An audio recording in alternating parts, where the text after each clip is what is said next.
नमस्कार दोस्तों, मैं आपका दोस्त चेतन चौहान। महाभारत के प्रसंग से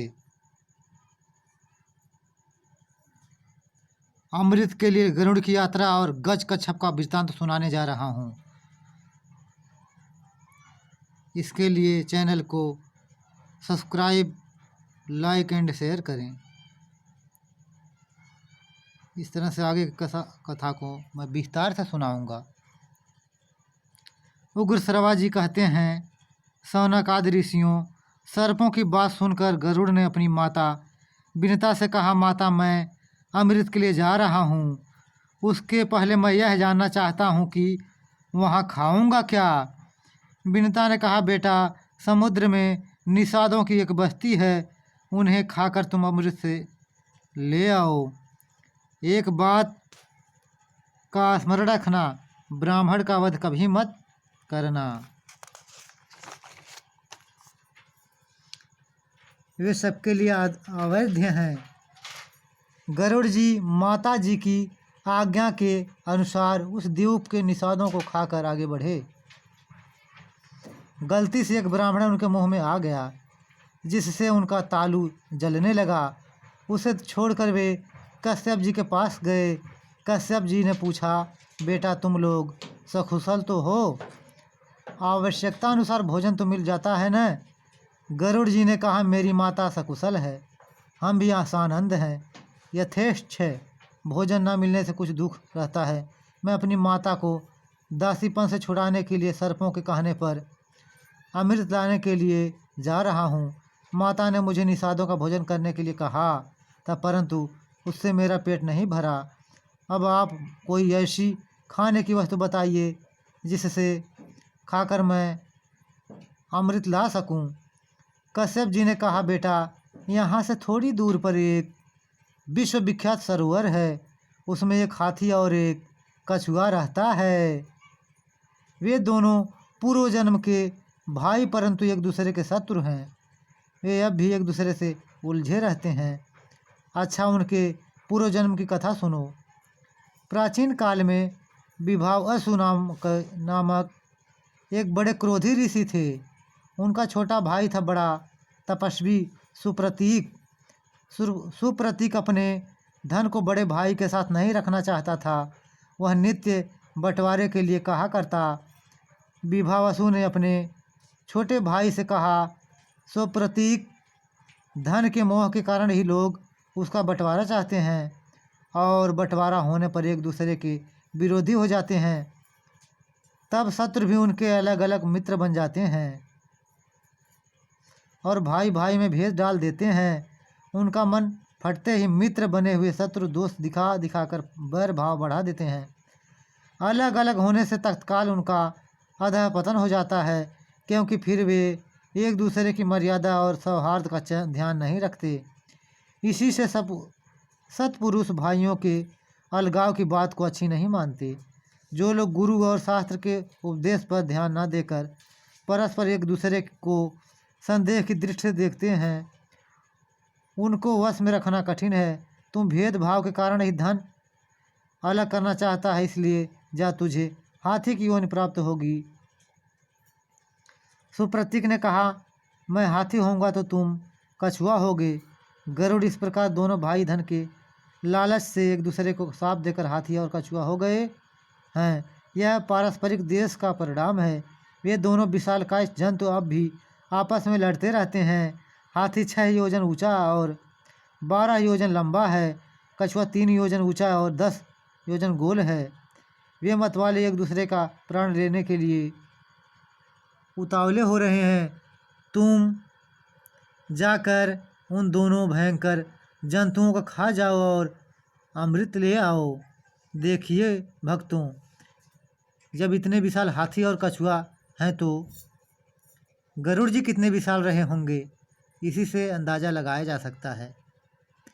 कश्यप जी की आज्ञा प्राप्त करके गरुड़ जी उस सरोवर पर गए। उन्होंने एक नख से हाथी को और दूसरे से कछुए को पकड़ लिया तथा आकाश में बहुत ऊंचे उड़कर अलम्ब तीर्थ में जा पहुँचे। वहाँ सूर्यगिरि पर बहुत से देव वृक्ष लहलहा रहे थे। वे गरुड़ को देखते ही इस भय से कांपने लगे कि कहीं इनके थके से हम टूट न जाएं। उनको भयभीत देखकर गरुड़ जी दूसरी ओर निकल गए। उधर एक बड़ा सा वट वृक्ष था।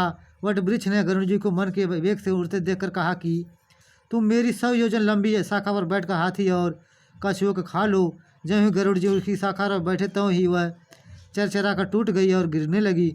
गरुड़ जी ने गिरते गिरते उस शाखा को पकड़ लिया और बड़े आश्चर्य से देखा कि उसमें नीचे की ओर सिर करके वालखिली नामक ऋषिगण लटक रहे हैं। गरुड़ जी ने सोचा कि यदि शाखा गिर गई तो वे तपस्वी ब्रह्मर्षि मर जाएंगे। अब उन्होंने झपट कर अपनी चोंच से वृक्ष की शाखा पकड़ लिया और हाथी तथा कछुए को पंजे में दबाए आकाश में उड़ने लगे। कहीं भी बैठने का स्थान ना पाकर वे आकाश में उड़ते रहे। उस समय उनके पंखों की हवा से पहाड़ भी कांप उठते थे। वालखिल्य ऋषि के ऊपर दया भाव होने के कारण वे कहीं बैठ ना सके और उड़ते उड़ते गंधमादन पर्वत पर गए। कश्यप जी ने उन्हें उस अवस्था में देखकर कहा, बेटा कहीं साहस का काम न कर बैठना। सूर्य की किरणें पीकर तपस्या करने वाले खिले ऋषि क्रुद्ध होकर कहीं तुम्हें भस्म न कर दें। पुत्र से इस प्रकार कहकर उन्होंने तपस्ुद्ध वाले खिले ऋषियों से प्रार्थना की, तपोधनों, गरुड़ प्रजा के हित के लिए एक महान कार्य करना चाहता है, आप लोग इसे आज्ञा दीजिए। वालखिली ऋषियों ने उनकी प्रार्थना स्वीकार करके वट वृक्ष की शाखा छोड़ दिया और तपस्या करने के लिए हिमालय पर्वत पर चले गए। गरुड़ जी ने वह शाखा फेंक दिया और पर्वत की चोटी पर बैठकर हाथी तथा कछुए को खाया। गरुड़ जी खा पीकर पर्वत की उस चोटी से ही ऊपर की ओर उड़े। उस समय देवताओं ने देखा कि उनके यहाँ भयंकर उत्पात हो रहे हैं। देवराज इंद्र ने बृहस्पति जी से जाकर पूछा, भगवान एकाएक बहुत से उत्पात क्यों होने लगे हैं? कोई ऐसा सत्य तो नहीं दिखाई पड़ता जो मुझे युद्ध में जीत सके। बृहस्पति जी ने कहा, इंद्र तुम्हारे अपराध और प्रमाद से तथा महात्म्य वालखिल ऋषियों के तपोबल से बिनता नंदन गरुड़ अमृत लेने के लिए यहाँ आ रहा है। वह आकाश में स्वच्छंद विचरता तथा इच्छानुसार रूप धारण कर लेता है। वह अपनी शक्ति से असाध्य कार्यों की भी साध्य कर सकता है। अवश्य उसमें अमृत ले जाने की शक्ति है। बृहस्पति जी की बात सुनकर इंद्र ने अमृत के रक्षकों को सावधान करके कहा कि देखो, परम पराक्रमी बचिराज गरुड़ है, यहाँ से अमृत ले जाने के लिए आ रहा है। सचेत रहो, वह बलपूर्वक अमृत न ले जाने पावे। सभी देवता और स्वयं इंद्र भी अमृत को घेर कर उसकी रक्षा के लिए डट गए।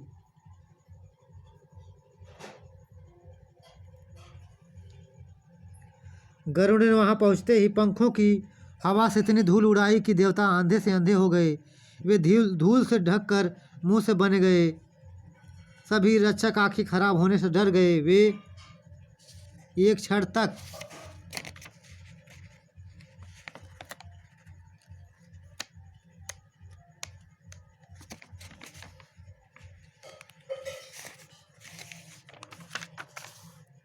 गरुड़ को देख भी नहीं सके। सारा स्वर्ग क्षुब्ध हो गया। चोंच और डैनों की चोट से देवताओं के शरीर जर्जर हो गए। इंद्र ने वायु को आज्ञा दी कि तुम यह धूल का पर्दा फाड़ दो, यह तुम्हारा कर्तव्य है। वायु ने वैसा ही किया। चारों ओर उजाला हो गया। देवता उन पर प्रहार करने लगे। गरुड़ ने उड़ते उड़ते ही गरज कर उनके प्रहार सह लिया और आकाश में उनसे भी ऊंचे पहुंच गए। देवताओं के शस्त्र अस्त्रों के प्रहार से गरुड़ तनिक भी विचलित नहीं हुए। उनके आक्रमण को विफल कर दिया। गरुड़ के पंखों और चोंचों की चोट से देवताओं की चमड़ी उधर गई। शरीर खून से लथपथ हो गया। ये घबरा कर स्वयं तितर बितर हो गए। इसके बाद गरुड़ आगे बढ़े। उन्होंने देखा कि अमृत के चारों ओर आग की लाल लाल लपटें उठ रही हैं। अब गरुड़ ने अपने शरीर में 8100 मुख बनाए तथा बहुत सी नदियों का जल पीकर उसे धधकती हुई आग पर उड़ेल दिया। अग्नि शांत होने पर छोटा शरीर धारण करके वे और आगे बढ़े।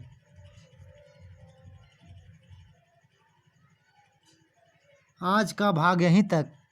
कल मैं गरुड़ का अमृत लेकर आना और बिनता को दासी भाव से छुड़ाना, इस प्रसंग को अवश्य सुनाऊंगा। किसी भी प्रकार की त्रुटि हुई के लिए मैं क्षमा चाहता हूँ। इस चैनल को प्लीज़ सब्सक्राइब और शेयर करें। आपका दोस्त चेतन चौहान।